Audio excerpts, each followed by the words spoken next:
എല്ലാവർക്കും മനുക്കുട്ടൻസ് കിച്ചണിലേക്ക് സ്വാഗതം. എല്ലാവർക്കും സുഖല്ലേ? അപ്പോൾ ഇന്നും ഒരു കൂൾ ഡ്രിങ്കിൻ്റെ ഒരു റെസിപ്പിയാണ്. ഇപ്പോൾ വേനൽക്കാലം ആയതിൻ്റെ പേരിൽ എല്ലാവർക്കും കൂൾ ഡ്രിങ്ക്സ് ആയിരിക്കും മെയിനായിട്ട്. നമുക്ക് എന്നുവെച്ചാൽ നല്ല വെയിലാണ്, ഇപ്രാവശ്യം വെയിൽ ഭയങ്കര കൂടുതലാണ് അല്ലേ, നല്ല ചൂടാണ് ഈ വർഷം. അപ്പോൾ നമുക്ക് ഇന്ന് ഞാൻ പരിചയപ്പെടുത്തി തരാൻ പോകുന്നത് കോക്കനട്ട് കൊണ്ടുള്ള ഒരു ജ്യൂസാണ്. അപ്പോൾ ഞാനിത് എൻ്റെ ഫ്രണ്ടിൻ്റെ വീട്ടിൽ പോയപ്പോഴാണ് ആദ്യമായിട്ട് ഇത് കഴിക്കുന്നത്. നല്ല ടേസ്റ്റിയാണ്. അപ്പോൾ അതിന് വളരെ സിമ്പിളാണ് ഉണ്ടാക്കാനായിട്ട്. അതിന് വേണ്ടത് എന്താണെന്ന് വെച്ചിട്ടുണ്ടെങ്കിൽ ചിരകിയെടുത്ത കോക്കനട്ട് കുറച്ചെടുക്കുക. ഇതിപ്പോൾ നമ്മളിപ്പോൾ ഒരു അരമുറി തേങ്ങയുടെ കാൽ ഭാഗം, ഇപ്പോൾ ഒരു നാളികേരം രണ്ടായിട്ട് എടുത്തിട്ട് അതിൽ അരമുറി ഉണ്ടല്ലോ, അതിൻ്റെ ഒരു കാൽ ഭാഗം ഞാൻ എടുത്തിരിക്കുന്നത്, കുറച്ചെടുത്തിരിക്കുന്നത്. പിന്നെ വേണ്ടത് ഒരു കഷ്ണം ഇഞ്ചിയാണ്, അത് ഞാൻ ഇങ്ങനെ കട്ട് ചെയ്ത് വെച്ചിരിക്കുന്നു. പിന്നെ വേണ്ടത് നമുക്ക് ലെമണാണ്. ഇപ്പോൾ ഇതിന് മുന്നത്തെ വീഡിയോയിൽ ഞാൻ പറഞ്ഞിരുന്നു ലെമൺ ജ്യൂസ് ഉണ്ടാക്കുന്നത്, തൊലിയോടുകൂടെ ലെമൺ ജ്യൂസ് ഉണ്ടാക്കുന്നത് ഞാൻ പറഞ്ഞിരുന്നു അല്ലേ.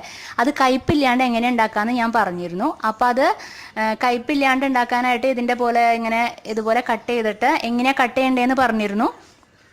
പിന്നെ അതുപോലെ തന്നെ ഇത് സീഡും ആ വൈറ്റ് കളർ എല്ലാം കളഞ്ഞിട്ട് എടുത്തു വെച്ചിരിക്കുന്നതാണിത്. ഇതുപോലെ കട്ട് ചെയ്യുക. ഇതിന് മുന്നത്തെ വീഡിയോ നോക്കിക്കഴിഞ്ഞാൽ അറിയാം, ലെമൺ ജ്യൂസിൻ്റെ വീഡിയോ. ഓക്കെ. അപ്പോൾ പിന്നെ വേണ്ടത് നമുക്ക് നമ്മുടെ ടേസ്റ്റിനനുസരിച്ചിട്ട് ഷുഗറാണ്, പഞ്ചസാര. പിന്നെ നമുക്ക് തണുത്ത വെള്ളം വേണം. അത് ഒന്നിലോ ഐസ് ക്യൂബ് എടുക്കാം, അതിഷ്ടമുള്ളവർക്ക് അത് എടുക്കാം. അതല്ലെങ്കിൽ നോർമൽ വാട്ടർ എടുക്കണമെങ്കിൽ നോർമൽ വാട്ടർ എടുക്കാം. തണുത്ത വെള്ളം എടുക്കണമെങ്കിൽ തണുത്തതായിട്ട് അങ്ങനെയായിട്ട് എടുക്കാം. ഓക്കെ. അപ്പോൾ നമുക്ക് ഇനിയൊരു ജ്യൂസിൻ്റെ ജാർ എടുക്കാം. അപ്പം ഞാൻ എൻ്റെ മിക്സിയുടെ ജാർ എടുത്തിട്ടുണ്ട്. ഇനി ഇതിലേക്ക് നമുക്ക് കട്ട് ചെയ്ത് വച്ചിരിക്കുന്ന ഇഞ്ചി, പിന്നെ ചിരവി വെച്ചിരിക്കുന്ന തേങ്ങ, കോക്കനട്ട്,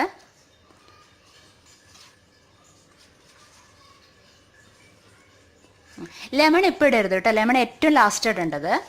ഓക്കെ. ഇനി എന്താ ഇടേണ്ടതെന്ന് വെച്ചിട്ടുണ്ടെങ്കിൽ എടുത്തു വച്ചിരിക്കുന്ന ഷുഗർ, പഞ്ചസാര.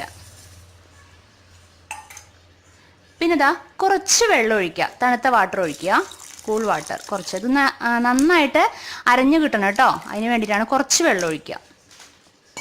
എന്നിട്ട് ഇതൊന്ന് ഗ്രൈൻഡ് ചെയ്തെടുക്കാം നമുക്ക്. അപ്പം ഞാൻ ഇത് ഗ്രൈൻഡ് ചെയ്ത് വന്നിട്ടുണ്ട്. ഇനി നമുക്ക് എന്താ വേണ്ടതെന്ന് വെച്ചിട്ടുണ്ടെങ്കിൽ എടുത്ത് വെച്ചിരിക്കുന്ന കട്ട് ചെയ്ത് വെച്ചിരിക്കുന്ന ലെമൺ, ചെറുനാരങ്ങ ഇതിലേക്ക് ആഡ് ചെയ്യുക. തൊലിയോട് കൂടിയിട്ടാണ് കേട്ടോ, അതിലേക്ക് ആഡ് ചെയ്യുക. കുറച്ചുകൂടെ തണുത്ത വാട്ടർ ഒഴിക്കുക. ഇത് നന്നായിട്ട് അരയാൻ പാടില്ല, ജസ്റ്റ് ഒന്ന് അടിച്ചെടുക്കാനേ പാടുള്ളൂ കേട്ടോ.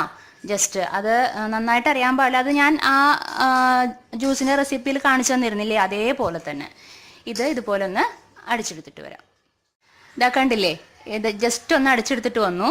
ഇനി നമുക്ക് എന്ത് ചെയ്യണമെന്ന് വെച്ചിട്ടുണ്ടെങ്കിൽ ഫിൽട്ടർ ചെയ്തെടുക്കണം. വേറൊരു പാത്രത്തിലേക്ക്, ഒരു ഗ്ലാസ്സിലേക്ക് നമുക്കിതൊന്ന് സെർവ് ചെയ്യാം, ഫിൽട്ടർ ചെയ്തിട്ട്.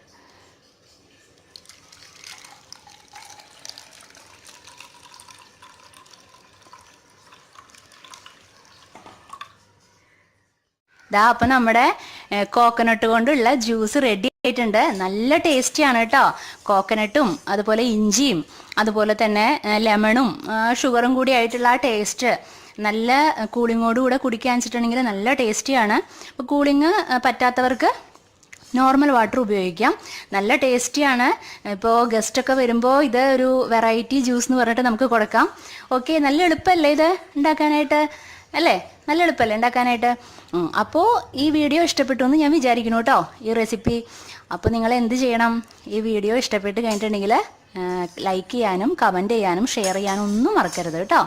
അപ്പോൾ ഇനി നമുക്ക് വേറൊരു പുതിയൊരു വിഭവമായിട്ട് അടുത്ത എപ്പിസോഡിൽ വീണ്ടും കണ്ടുമുട്ടാം. Okay, bye, thank U.